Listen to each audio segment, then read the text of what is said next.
शेतकऱ्यांसाठी आजच्या सर्वात मोठ्या टॉप आणि ठळक बातम्या आपण या ठिकाणी पाहतोय। पहिलीच बातमी निघते, जिल्हा बँकेचा शेतकऱ्यांना दिलासा, शेतकऱ्यांच्या खात्यात व्याज 22 एप्रिलपर्यंत जमा करणार। पुढली मोठी बातमी निघते, उद्धव ठाकरेंनी व्यक्त केला विश्वास, आम्ही महाराष्ट्रात 48 जागा जिंकू। पुढली मोठी बातमी निघते, पुण्यासह परिसरात अवकाळी पावसाची हजेरी, पिकांचं नुकसान, शेतकरी हतबल।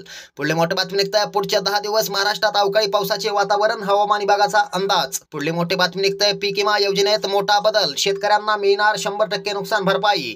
पुढली मोठी बातमी निघते, श्रीलंकेत कांदा निर्यात होणार, प्रत्येकी 10,000 टन निर्यातीस परवानगी, शेतकऱ्यांना दिलासा। पुढली मोठी बातमी निघते, 4 जून पासून पुन्हा उपोषणाला बसणार, जरांगे पाटील यांचा इशारा। पुढली मोठी बातमी निघते, बारामतीत अजित पवारांची धाकधूक वाढणार, माझाच्या ओपिनियन पोल मध्ये सुप्रिया सुळे आघाडीवर। पुढली मोठी बातमी निघते, नगर मधून कोण होणार खासदार, सुजय विखे की निलेश लंके? तुमचं मत आम्हाला खाली कमेंट मध्ये नक्की करा। आजचा व्हिडिओ आवडला तर नक्की शेअर करा। पुन्हा भेटूया असाच एखादा नवीन व्हिडिओ घेऊन, तोपर्यंत सर्वांना जय महाराष्ट्र।